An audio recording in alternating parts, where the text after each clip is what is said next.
Alright, Shalom. Kahalalam La, Yahweh Basham, Yahushua Basham, Rakakodash. Double honors to my apostles and the elders of Great Millstone. Peace and salutation to all the brothers that's on this work and truth and sincerity.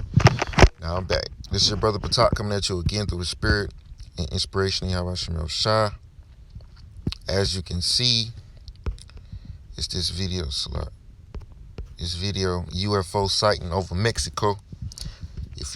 It's been a lot of different types of UFO sightings in Mexico. You had a video a couple months back. It was a bunch of chariots just in Mexico, just sitting all over the skies, in the night, and there was the lights on them was shining bright. Now here you have a video of a so-called chariot in broad day, in What are your best guesses? clear Oh view my god, get that. Are you kidding me? of the public. Yeah, but it's a wide angle. Everybody can see this It's chariot. really close. It looked like it's right over the city, man. Just chilling. You know, like, it looked for a second like a crop duster. Is this right here? Look at Or this is it got thing, this man. blue trail Look at behind it? The chariot just chilling, man. Just skimming through the One of the sky. weirdest things I've ever seen. And it looks low, too. Like it's low to the It's like ground. right over the It's low to the ground, man. And I just...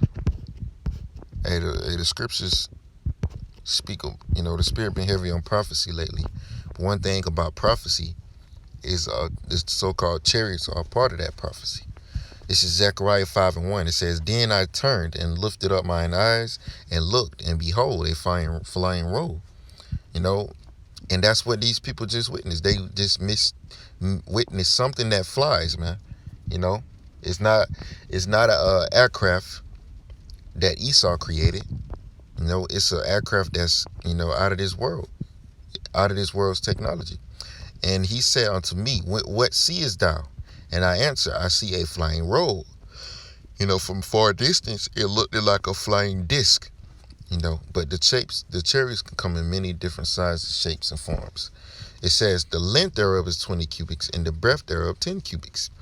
Then then said he unto me, "This is the curse that goeth forth over the face of the whole earth. For everyone that stealeth shall be cut off as on this side according to it, and everyone that sweareth shall be cut off as on that side according to it."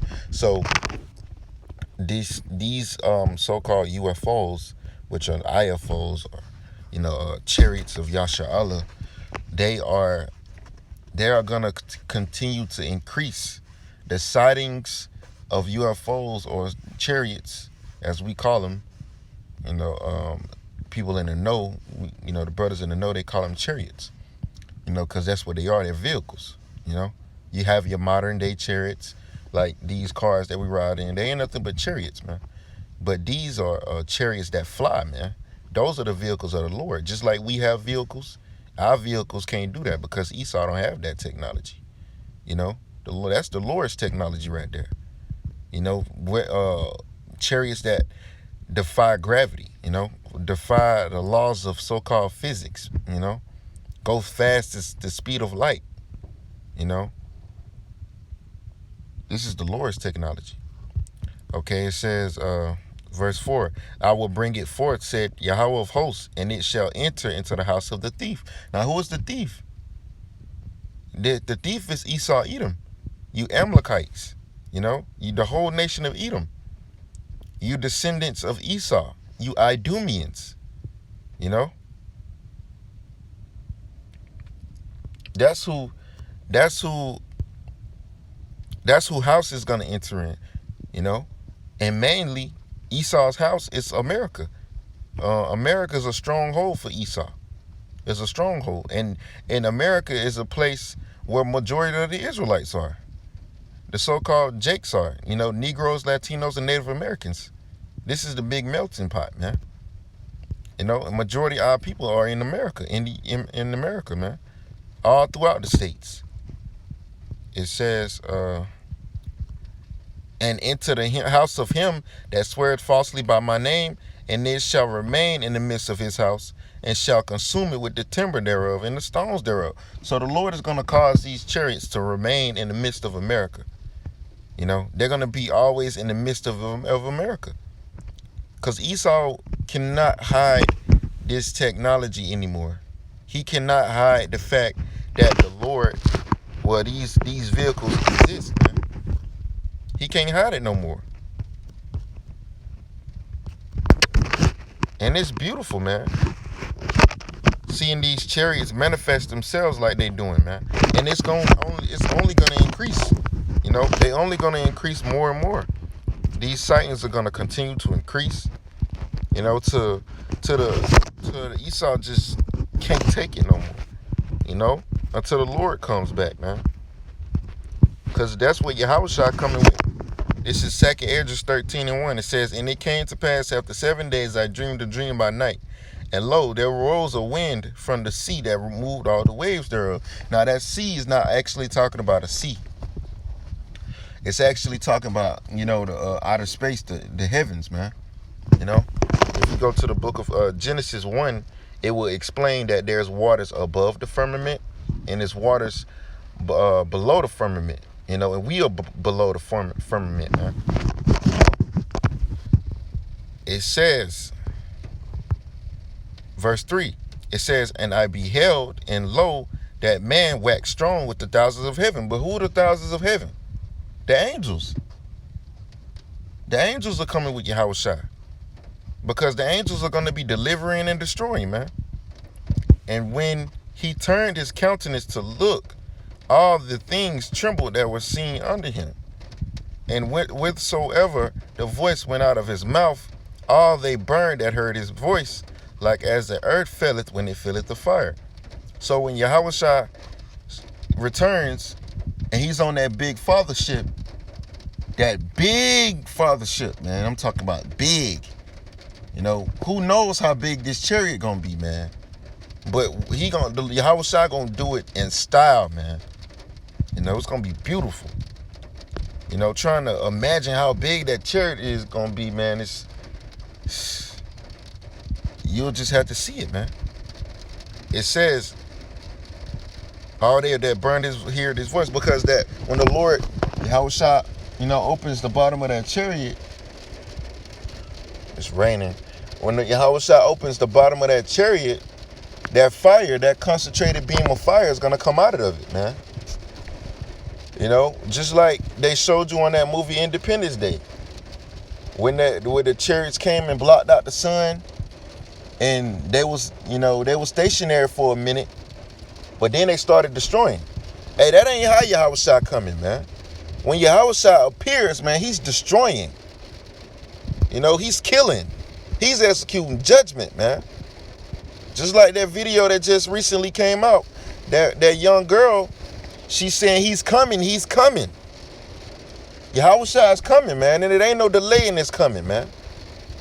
You know, he can't wait to get back here and execute judgment on you Edomites, man, and you Jakes, man, that had Yahushua pierced and that put him to death and said, "Let his blood be upon us, man, and our children," which you are your children coming back in your family lines, man, in your seed lines. You are your fathers, man. You are gonna be your children. That's why Jake out here be fucked up these days, man. You know, because of that blood that they gotta pay for, man. They gonna feel it. Yahushua gonna make them feel it, man. Verse 5, "And after this I beheld, and lo, there was gathered together a multitude of men out of number from the four winds of the heavens to subdue the man that came out of the sea." So when Yahushua cracked them clouds and come out of them skies, out of the third heaven into our dimension, man, it's gonna be, these people are gonna be scared. But I beheld, and lo, he had grieved himself a great mountain and flew upon it. That's talking about the chariot.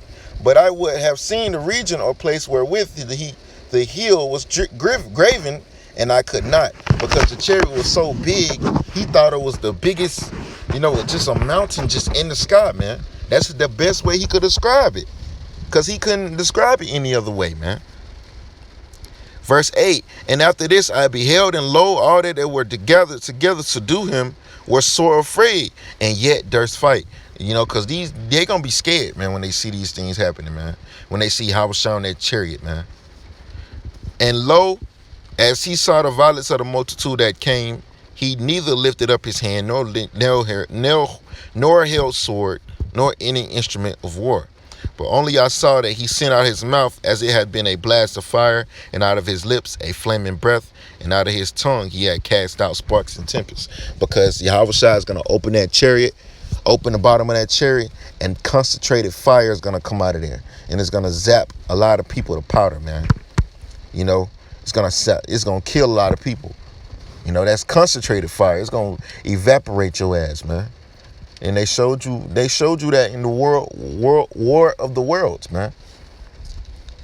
It says, and they were all mixed together, the blasting fire, the flaming breath, and the great tempest, and fell with violence upon the multitude which was got prepared to fight, and burned them up every one, so that not upon a sudden of an innumerable multitude, nothing was to be perceived, but only dust and smell of smoke. When I saw this, I was afraid, because when Yahweh Shai comes, man, he gonna zap you people to powder, man. By way of those missiles gonna get you people too, but I'm referring to the chariots right now because this sighting is just beautiful, man. Just like a chariot, you just outside, you know, you walking downtown and you just look up and it's a chariot just skimming through the sky, man. Hey, these chariots is getting closer and closer, man. Hey, that shows us that the Lord is getting closer and closer. It seems like the closer the chariots get to manifest themselves, the closer the Lord gets, man. Hey, that's beautiful, man. You know, so with that, man, I'm going to give all praise and glory to Yahweh Shem, Yahweh Shai, Shem, Kakadash, double honor to my apostles and the elders of great millstone.